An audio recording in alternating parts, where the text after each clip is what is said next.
Hello! అందరికీ నమస్తే. నేను ఈరోజు వంకాయ కూర చూపిస్తున్నానండి. దానికోసం కొన్ని వంకాయలు, కొత్తిమీరి, ఒక 10 పచ్చిమిర్చి తీసుకున్నా. పచ్చిమిర్చిని మిక్సీలో వేసి మెత్తగా పేస్ట్ చేసేసి, వంకాయల్ని గుత్తి వంకాయ అంటారు కదా! అది అలా కట్ చేసుకుని నీళ్ళల్లో వేసి ఉంచుకోవాలి.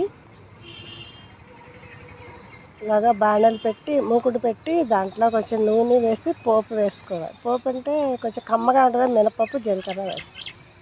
అది కొంచెం వేగాక ఈ వంకాయల్ని కొత్తిమీరి కారం కొంచెం పల్చగా చేసుకున్నాం అనమాట. దాంట్లో ఇది డిప్ చేసి మూకుడులో వేస్తాను.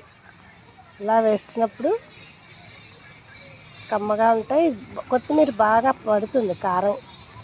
కొత్తిమీర కారం బాగా పట్టడం కోసం అలా వేసాను అన్నమాట. అలా డిప్ చేస్తే బాగా వస్తుంది. అలా అన్ని కాయలు వేసేస్తాం వరుసగా.